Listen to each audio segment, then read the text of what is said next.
With just a week until inauguration, three forces are converging. They'll all impact the federal workforce. The Trump administration is promising a stack of 100 executive orders, and some of them are going to apply to you. The external Department of Government Efficiency will start to dig in, and after breakfast pleasantries, a chaotic Congress will join the battle. The outlook now from WTOP Capitol Hill correspondent Mitchell Miller. And I guess it's safe to say, as you reported, that the nation got through January 6th okay. Now everyone's thinking about January 20th. What will Congress do first here? Right. This is a really, really busy time, as you well know. Let's start out with looking at the Department of Government Efficiency, DOGE.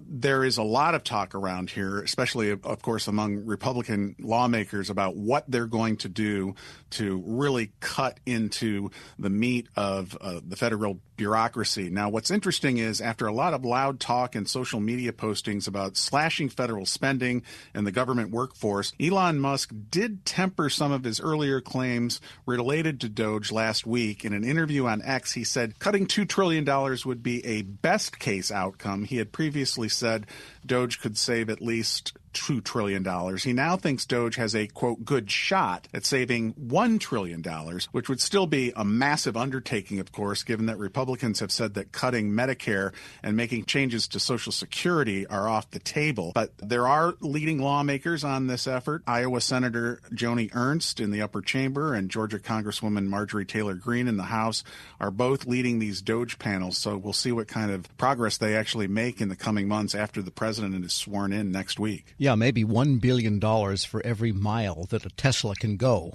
on a charge. That might be a good goal. That's my contribution here. Well, one of the agencies they're looking at is the IRS, which has been gaining employees under some of that Inflation Reduction Act money that has been coming its way. This is something that's in the crosshairs. It really is. Republicans have their budget scalpels out right now. As you know, the IRS has been receiving a lot of additional resources from Congress. Its workforce is now over 100,000 employees. That's the highest level in nearly 3 decades. But the IRS has had $20 billion cut from the continuing resolution that averted a government shutdown, and that's on top of another $20 billion that was cut in the 2023 negotiations related to the debt limit, which, by the way, will be an issue in the coming months as well.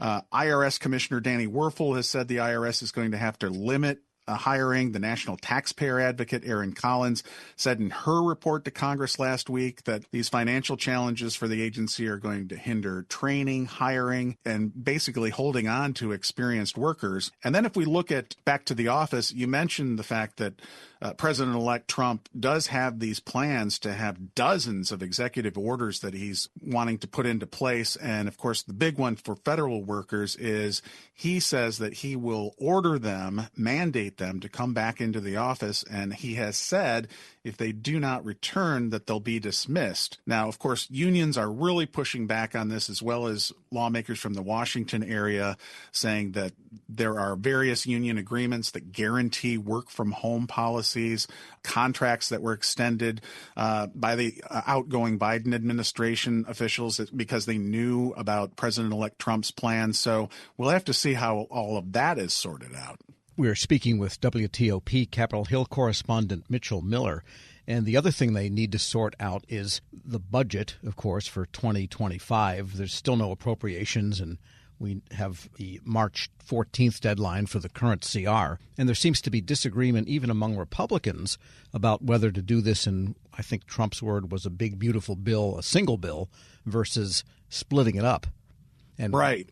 And this has been an ongoing discussion. It's happened over this past weekend. Republicans were down at Mar-a-Lago once again trying to sort it out. President-elect Trump came here to Capitol Hill and met with Republican senators last week. And it really is a tug of war right now, essentially between the House and the Senate. While everybody's trying to say they're open to options, the House prefers that budget reconciliation be this one big, beautiful bill where they would combine major immigration reforms with extending the tax cuts that were, of course, implemented under then-President Trump in his first term.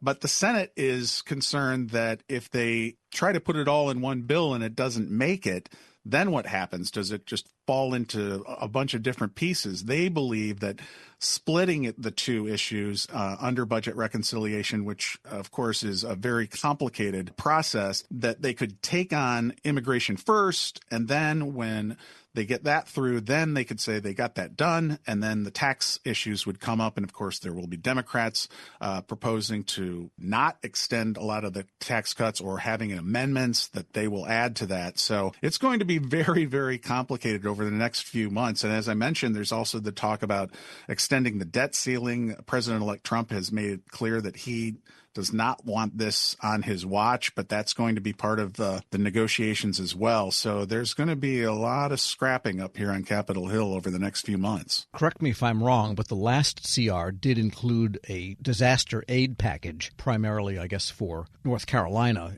And now you've got what's going on in California, costs of which could dwarf what happened even in North Carolina, which was extensive. What's the outlook for disaster relief there? Even the home insurance is non-existent for a lot of these people. It is. And the cost of the wildfires is just going up by the tens of billions of dollars. President-elect Trump has said that FEMA no longer has any money, but that is actually not true. FEMA, as you mentioned, Congress did approve $29 billion in disaster aid as part of that CR.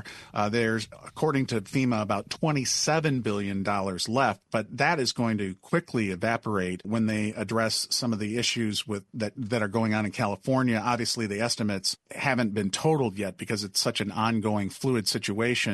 But lawmakers are saying that they believe that they're going to either have to pass a separate supplemental for disaster aid, or it may be wrapped into the continuing resolution, which would, of course, be yet another complicating factor as you try to get all these pieces of legislation together. But there's no question that that's going to be a big priority in the coming months.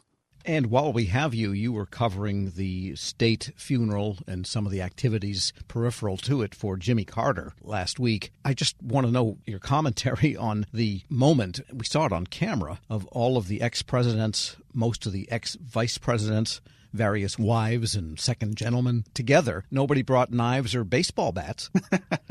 No, it was really an extraordinary, only in America moment, and really an only in Washington moment, where you have people that have actually been politically at each other's throats, all sitting in this very tight area. It was almost to me like a mini drama within the funeral itself. I think that overall, of course, the state funeral for former President Carter went extremely well, and everybody had a lot of nice things to say. But there's no question, as you see President-elect Donald Trump, who once said that Barack Obama was not even a U.S. citizen and then became president, that they're both chit-chatting and looking like they're okay with it, talking to each other.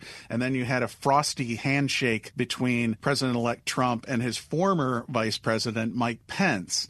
And along with them, of course, you have Bill Clinton there. And then another interesting juxtaposition, I thought, was that Mike Pence was actually sitting next to Al Gore, former vice president, who was himself involved in one of the closest U.S. presidential races in history, but was able to say, okay, you know what? George W. Bush won. Obviously, the result was not as good for Mike Pence. No, it's like everybody's always 13 years old eternally, I guess. I think that's a good way to put it, Tom. Mitchell Miller is Capitol Hill correspondent for WTOP. As always, thanks so much. You bet. And we'll post this interview at federalnewsnetwork.com/Federal Drive. Hear the Federal Drive on demand. Subscribe wherever you get your podcasts.